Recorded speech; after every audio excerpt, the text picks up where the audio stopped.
Hello guys, welcome back to my channel matching maths. आज हम पढ़ने वाले हैं प्रॉपर्टीज ऑफ डिटर्मिनेंट्स।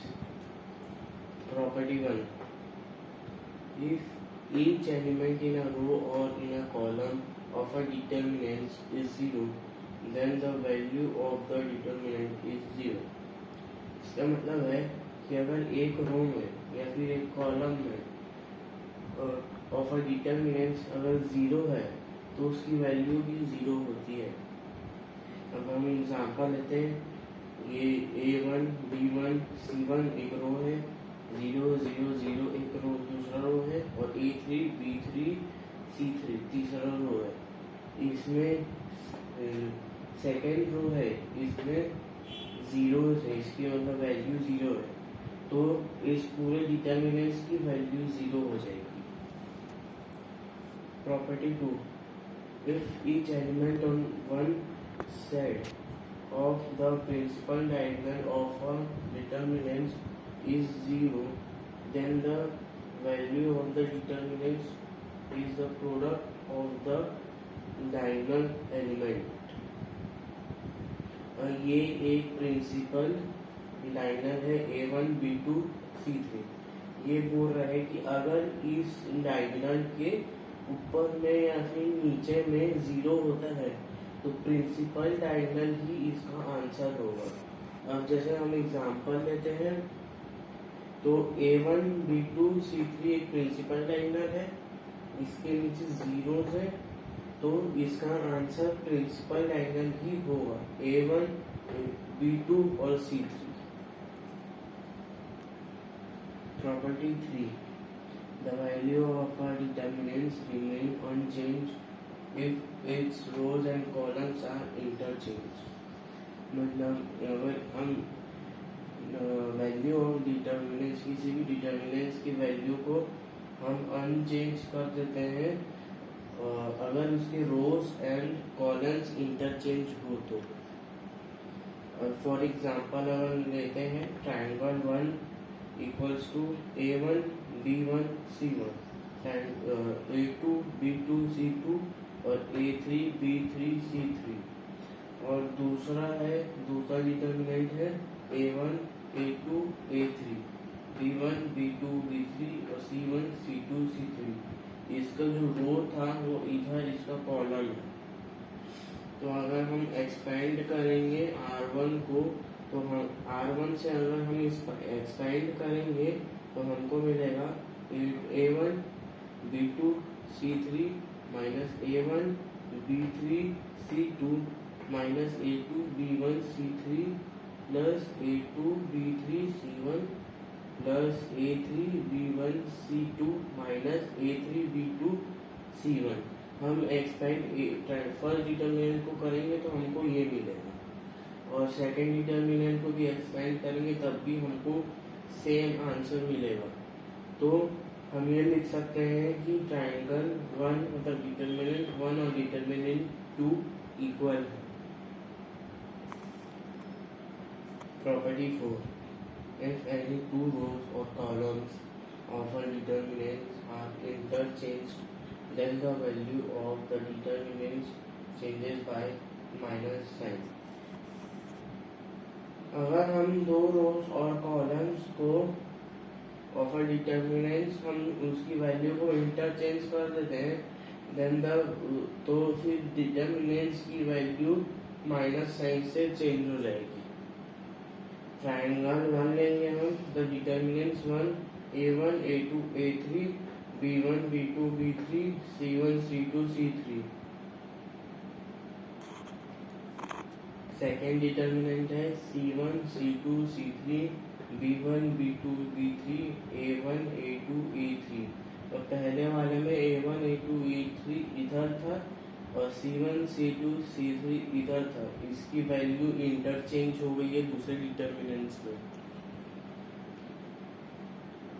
तो अगर हम एक्सपेंड करेंगे तो पहले डिटर्मिनेंट्स की वैल्यू आएगी A1 B2 C3 minus A1 B3 C2 minus A2 B1 C3 plus A3 B1 C2 A2 B3 C1 minus A3 B2 C1 और दूसरे डिटर्मिनेंट्स को हम एक्सपेंड करेंगे तो इधर सबसे पहले माइनस बाहर आएगा और बाकी ये जो पूरा है ये भी पूरा सेम है इसका आंसर, बस माइनस बाहर है। तो हम बोल सकते हैं कि determinant 1 is equals to determinant 2 minus of determinant 2। Property 5, if two parallel rows or columns of one determinants are identical, then the value of the determinants is 0। अगर दो पैरेलल रोज और columns of a determinants identical है तो उसकी determinants की value 0 हो जाएगी, जैसे कि A1 A2 A1 B1 B2 B1 C1 C2 C1। ये रो और फर्स्ट रो और थर्ड रो सेम है इसलिए इसकी वैल्यू 0 हो जाएगी। Property 6, if each element of a row or a column of a determinant is multiplied by the same number k, then the value of the new determinant is k times then the value of the original determinants। ये क्या बोल रहा है, अगर हम एक element of a row और a column को ये बोल रहे हैं अगर हम each element of a row और अ कॉलम को डिटर्मिनेंट्स के मल्टीप्लाई करेंगे अगर सेम नंबर से जो कि k है तो उसकी न्यू डिटर्मिनेंट की वैल्यू k टाइम्स हो जाएगी then the value of original determinants. अब इसका फर्स्ट एग्जांपल लेते हैं।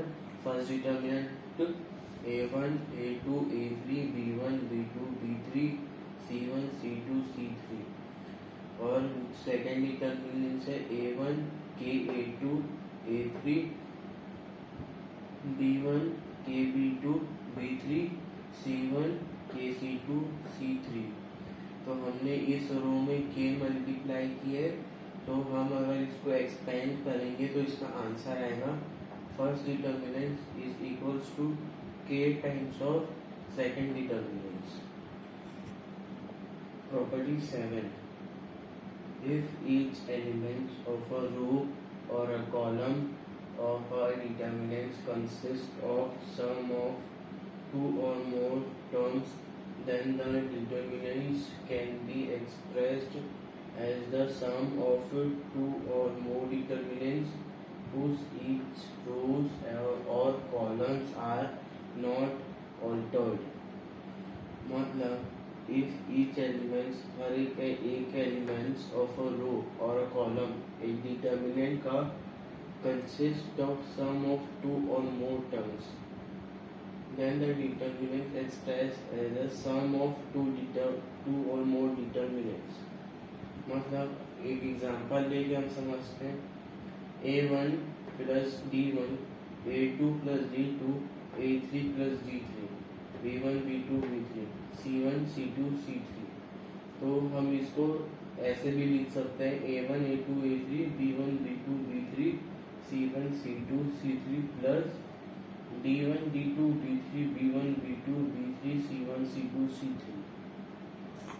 Property 8, if to each element of a row of a determinant be added the equal multiplies of the corresponding elements of one or more rows, the value of the determinant remain unchanged।